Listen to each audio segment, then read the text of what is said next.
جی میں ہوں عبدالرزاق، اور کل پریس کانفرنس میں کرکٹ کی بات ہو رہی تھی، کوچنگ کی بات ہو رہی تھی، اور انٹینشن کی بات ہو رہی تھی، اور میری زبان پھسل گئی اور میں نے اگزامپل کوئی اور دینی تھی، پر وہ ایشوریا جی کا نام مجھ سے نکل گیا. میں ریئلی اپالوجائز کرتا ہوں. اچھا، پاکستان کے سابق ٹیسٹ کرکٹر عبدالرزاق نے بالی ووڈ کی سپر سٹار ایشوریا رائے کے بارے میں ایک بیان دیا جو کہ بہت متنازع بنا ہوا ہے، اور بالآخر عبدالرزاق کو اس بیان پر معافی مانگنی پڑی ایشوریا رائے سے. وہ بیان کیا تھا؟ کراچی میں ایک تقریب ہو رہی تھی، اور اس تقریب میں کافی اور بھی کرکٹرز موجود تھے، جن میں شاہد آفریدی بھی شامل ہیں.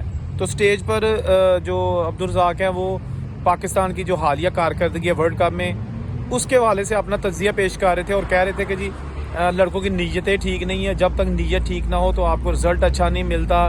یہ انہوں نے پھر اگزامپل دی کہ اگر اسی طرح یہ کہ اگر ایشوریا رائے سے آپ شادی کر لو اور کہو کہ اولاد نیک اور اچھی ہوگی تو ایسا ممکن نہیں ہے. یہ بیان اس وقت لوگوں نے اس کو ہنسی مذاق میں ٹال دیا، لیکن سوشل میڈیا پر اس پر بہت زیادہ جو ہے نا وہ بحث شروع ہو گئی، تنقید شروع ہو گئی. ایون کہ جو پاکستان میں ڈیفرنٹ حلقے ہیں، خواہ وہ کرکٹ حلقے ہیں یا عام عوام ہے، انہوں نے اس چیز کو ناپسند کیا. انہوں نے کہا کہ یہ کسی کو حق حاصل نہیں کہ کہنا کہ جی فلاں سے اگر اولاد ہوگی تو وہ اچھی نہیں ہوگی، فلاں خاتون سے اولاد ہوگی تو وہ اچھی ہوگی.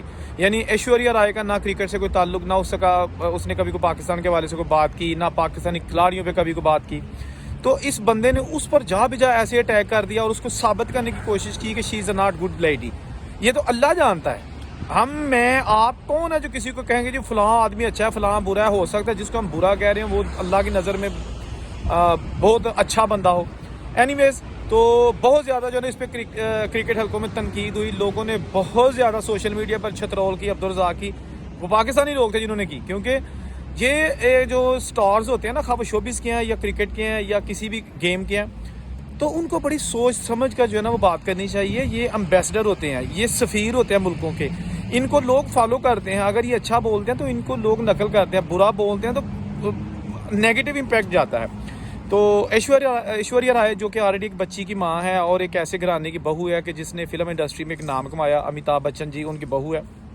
تو اس حوالے سے میں نے کہا کہ جن لوگوں کو یہ پتہ ہے تو وہ تو ٹھیک ہے، جن کو نہیں پتہ یہ بتا دیں کہ عبدالرزاق نے باقاعدہ اس پہ آ کے اپنے میڈیا پہ معافی مانگی اور کہا کہ جی میں نے غلطی کی ہے، مجھ سے یہ نکل گیا، الفاظ نہیں بولنے چاہیے تھے. کیوں نکلتے ہیں ایسے الفاظ؟ آپ جب مائک پکڑتے ہیں تو آپ اپنی جو مطلب ایک دھارہ اختیار ہوتا ہے اس کے اندر رہنا چاہیے. ہر چیز کی ایک لمٹ ہے، لمٹ کے علاوہ آپ کچھ نہیں کہہ سکتے. ہم پارٹیشن کی سٹوریز کور کرتے ہیں، ہم اتنی کوشش کرتے ہیں کہ 1947 کے جو زخم تھے ان کو بھر سکے اور آپس میں دونوں ملکوں کے لوگوں کو ملایا جائے. لیکن اس طرح کے کچھ جاہل لوگ ہوتے ہیں کہ جو اس طرح کی حرکت کر کے، اس طرح کے لوگ انڈیا میں بھی ہیں، اس طرح کے پاکستان میں بھی ہیں. یہ ان کی ایک بیان بازی سے جو سارا امن کا پروسیس شروع ہوتا ہے، جو پیار محبت کی فضا قائم ہوتی ہے، وہ تباہ و برباد ہو جاتی ہے. تو میں تو یہی کہوں گا کہ جتنے بھی سٹار سپر سٹارز ہیں اور جتنے بھی لوگ ہیں جن کو لوگ چاہتے ہیں، ایسی خدا رہا ایسی بیان بازی مت کیا کریں جس سے کسی کی دل آزاری ہو، بلکہ ملک کی بدنامی ہو، بلکہ آپ کی اپنی بدنامی ہو. آپ نے ایک نام کمایا ہے کرکٹ میں، آپ کیسی بیان بازی کر رہے ہیں؟ ٹھیک ہے نا. تو یہ تھی اب تک کے لیے اپڈیٹ. اللہ حافظ.